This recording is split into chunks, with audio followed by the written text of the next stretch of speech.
Okay, so today we're going to look at 11.2 outcomes of independent events. So this is very similar to 11.1. The only thing that's changing a little bit is that they're actually adding separate events happening. So before it was two things happening at one time. Now we've got one thing happening followed by another thing. So they're two different events that aren't happening at the same time. They're independent. So let's take a look at our first example. So example 1, it says Chi-Chi rolls a standard six-sided die. How many possible outcomes are there? Well, in 11.1, we would quite simply just grade our sample space. So we could easily make a table to answer this question.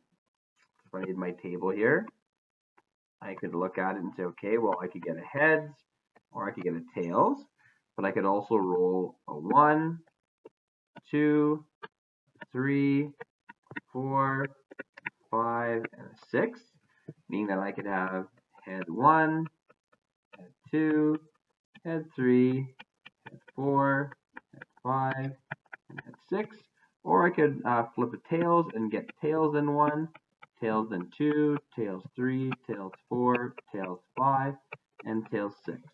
So it's asking for how many outcomes there are. Well, all I have to do is just count up all my outcomes here. And I've got 1, 2, 3, 4, 5, 6, 7, 8, 9, 10, 11, 12. So I have 12 total outcomes here. So that was how you did 11.1. But that's easy because it's just the one event happening. But if we start adding more than one thing happening, in a series of events, we're going to have a lot more outcomes. It's going to be a lot harder to count all of these. So what you can actually do to actually count these is use multiplication. So when we looked here, we have a coin and the six-sided die. Well, to make things easier for ourselves, we know with the coin, there are only going to be two outcomes, heads or tails.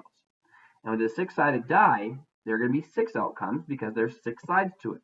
Well, if we multiply those two outcomes together, we're going to get the total number of outcomes right there is 12. So that's kind of how you tackle finding out the total number of outcomes, is just by multiplying the outcomes of each independent event together. So now let's look at example 2. So it says, now let's look at example 2. So it says a coin is flipped, a spinner divided into 3 equal regions is spun, and a 4-sided die numbered 1, 2, 3, and 4 is rolled. So now we have those 3 different events happening here. How many possible outcomes are there? Well, again, we probably could have done something like a tree diagram here, like flipping a heads and then getting A, B, and C, and then 1, 2, 3, and 4, 1, 2, 3, and 4, 1, 2, right? But that's going to take us a long time to go through, or we can figure out the total number of outcomes quite quickly, actually. We know that if we have the coin, there are 2 total outcomes available. It's going to be heads or tails. We know with the spinner, we've got A, B, and C, so there are 3 total outcomes available. And with that die, we've got, well, you guys can't see white there, we've got 1, 2, 3, and 4 as possible options, which means we have 4 outcomes available. So if I wanted to know the total number of possible outcomes I could get out of this event, all I need to do is multiply my total outcomes together, and I'm going to get my answer. So 2 times 3 is 6. 6 times 4 equals 24. So there are 24 total outcomes available for this event.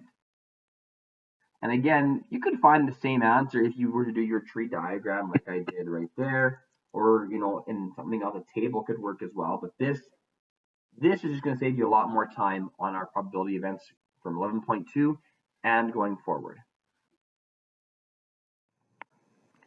So now let's look at example 3. It says a bag contains 4 marbles, 1 red, 1 blue, 1 green, and 1 yellow, and a spinner has 3 equal sections numbered 1, 2, 3. A marble is randomly chosen from the bag and the spinner is spun. How many possible outcomes are there? So I'm going to let you guys try this yourselves. I'd like you to try it out and then unpause it when you're ready to see the solution. Okay, so for this again, we're just going to look at the new method we learned to save us some time. We're going to look at that marble bag. And with the marbles, we've got 1, 2, 3, and 4. So there are 4 possible outcomes for the marble combinations. And our spinner, oh, I missed the end there. Our spinner, we have the option of getting 1, 2, and 3, which means we have 3 possible outcomes.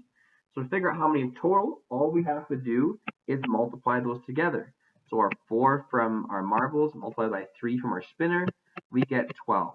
So there are 12 total outcomes available. And that's all there is to this. So as long as you can remember that all you need to do when you're solving the questions for 11.2, because all it's going to be dealing with is just finding out total combinations of outcomes before we build off that in 11.3. All you need to do is to remember is multiply the outcomes together.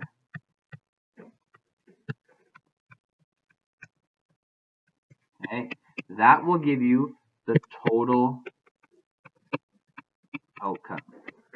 Sometimes this can be quite a large number. You might find that you have 60 or 100 possible outcomes, and that's where we're looking at a question like that.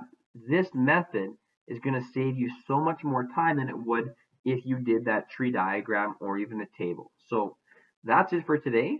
You can hop on to your assignment now, and that's it. So thanks for listening.